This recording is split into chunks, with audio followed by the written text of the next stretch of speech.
Hello everyone and welcome back to the Dungeon Learner's Guide, and welcome back to our 5th Daily Pride Month deck, this one titled the Polycule, and you'll see why in just a moment.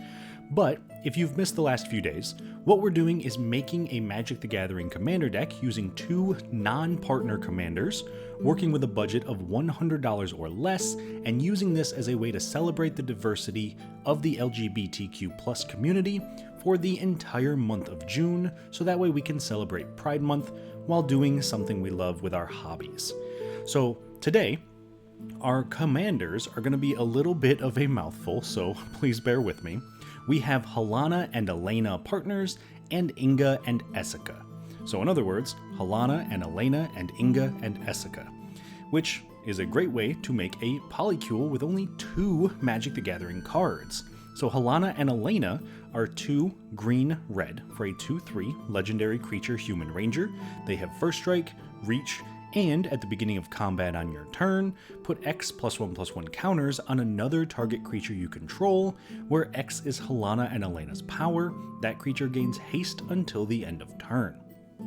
Inga and Essica is 2 green-blue for a 4/4 legendary creature human god.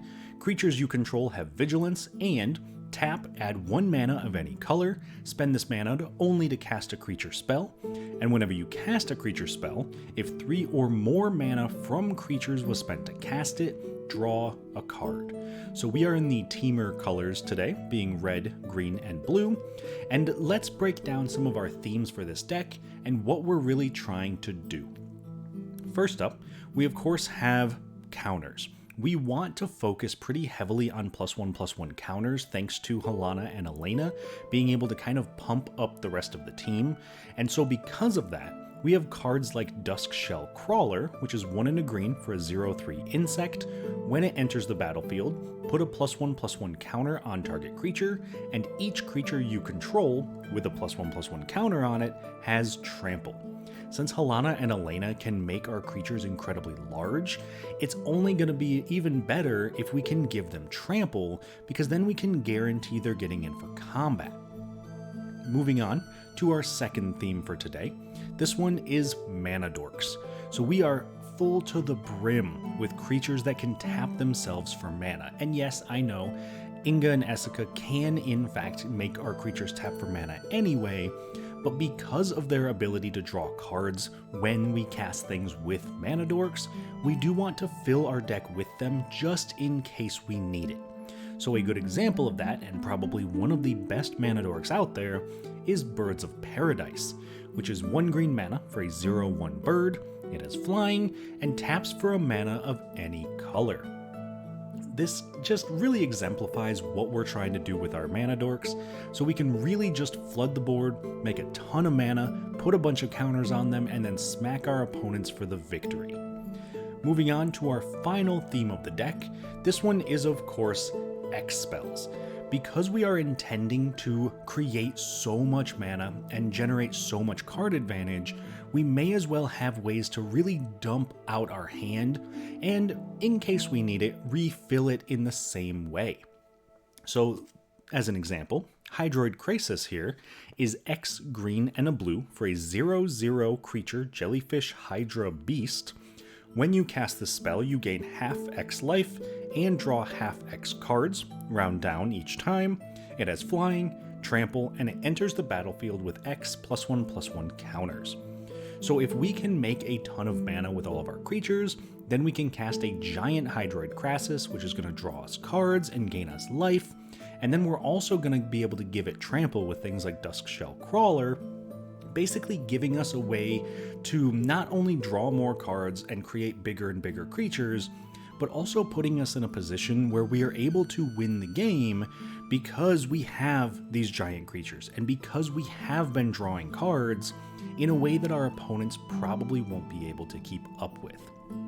But those are our themes for today. And moving on to our key cards section of this deck tech, I want to talk about some of the cards that are kind of like the MVPs of this deck. They really hold things together, and they can be win conditions or synergistic game pieces all on their own. So the first key card that I want to highlight is going to be Herald of Secret Streams. We talked earlier about how trample is incredibly important, being able to get through for damage.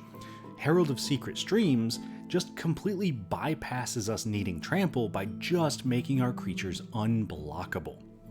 And that is because it is 3 and a blue for a 2/3 Merfolk Warrior. Creatures you control with +1/+1 counters on them can't be blocked. Nice, simple, clean design, being able to just put a counter on something and know we can attack our opponents and there's nothing they can do about it, means that we can really flood the board as much as we want, and probably the only thing that could end whatever we're doing at that point is going to be a board wipe. Our opponents aren't going to be able to compete with our creatures in combat, and they're going to be getting through no matter what. Moving on to our second key card, this time we have Uncivil Unrest. And this is a very expensive card, believe it or not the most expensive card, even though it's almost $12, which probably tells you a little bit about our budget for this deck. Uncivil Unrest is 4 and a red for an enchantment. Non-token creatures you control have Riot, so they either enter the battlefield with a +1/+1 counter or haste, and if a creature you control with a +1/+1 counter on it would deal damage to a permanent or player, it deals double that damage instead. This is one of the fastest ways to end the game, especially if it's combined with the Herald of Secret Streams, because if we have, say, a 4/4 creature that has even just a single +1/+1 counter on it, it now deals 8 damage to an opponent.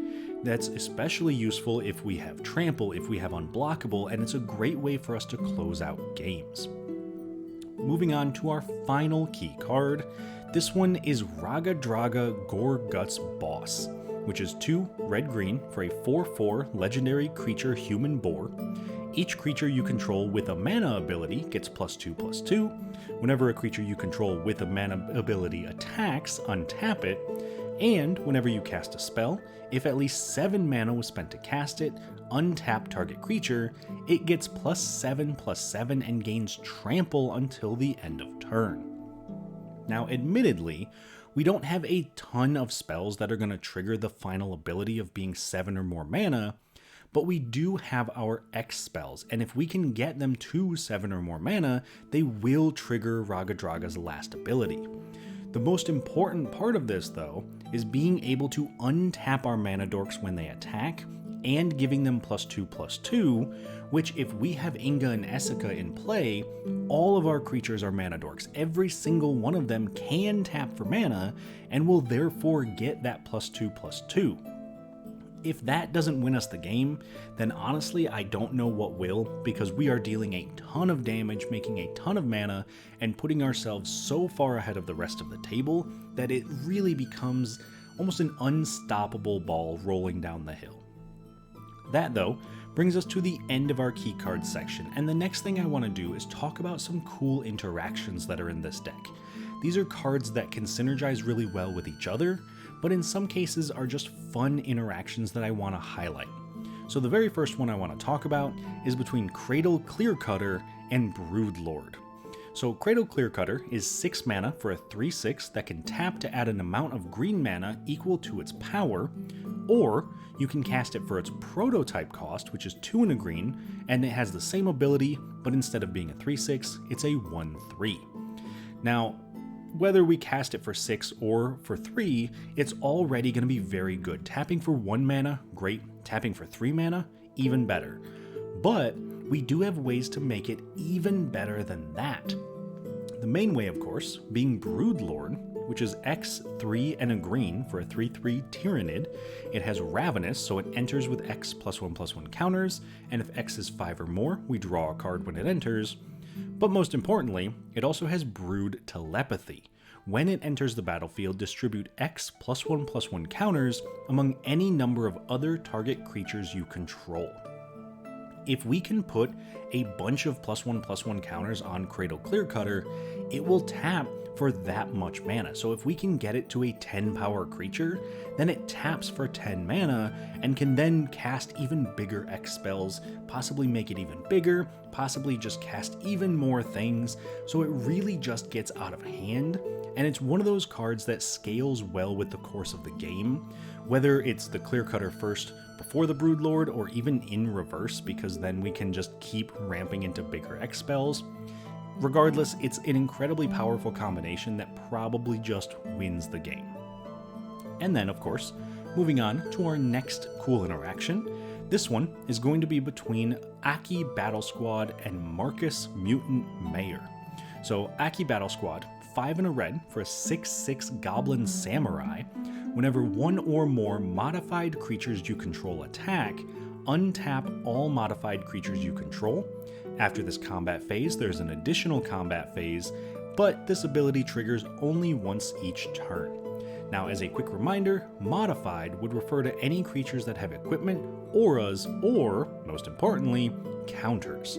So if we attack with any creatures that have counters on them, we automatically untap all modified creatures we control and get an additional combat phase. That works incredibly well with Marcus Mutant Mayor, which is 3 green-blue for a 4/4 Mutant Advisor with Vigilance, Trample, and whenever a creature you control deals combat damage to a player, draw a card if that creature has a +1/+1 counter on it. If it doesn't, put a +1/+1 counter on it.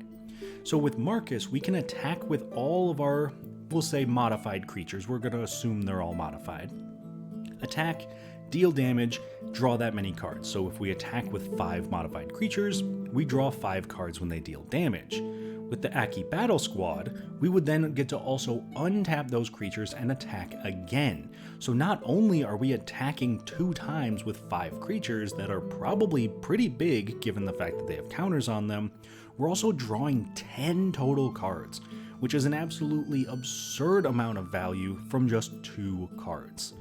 But that, though, is the end of our cool interactions, and the very last thing I want to do for this deck tech is, of course, talk about the price of the deck.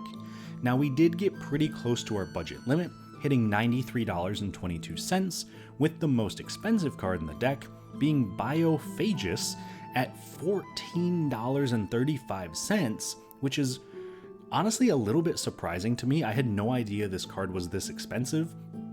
It's just a 1 and a green for a 1/3 human Tyrannid wizard, and it has genomic enhancement, so you can tap it to add 1 mana of any color, and if this mana is spent to cast a creature spell, that creature enters with an additional +1/+1 counter. I'm not gonna lie to you, I genuinely have no idea why this card is this expensive. It doesn't seem like one of those cards that is overtly very powerful and can break games. It just feels kind of generically okay. So I'm not sure what's going on with that. If you do know, let me know. I'd love to know. But that is the deck for this week. So thank you all so much for watching today's video. Thank you for appreciating all of our members of the LGBTQ+ community, including the special shout out to our Polycules today. But if you're interested in supporting the channel a little bit more, you can find us over on Patreon and right here on YouTube as a channel member. So a huge shout out to all of our current patrons and channel members. Thank you all so much again for watching the video, for liking the video, subscribing to the channel. I hope you all have a wonderful Pride Month, and I will see you all on the other side of the Dungeon Learner's Guide.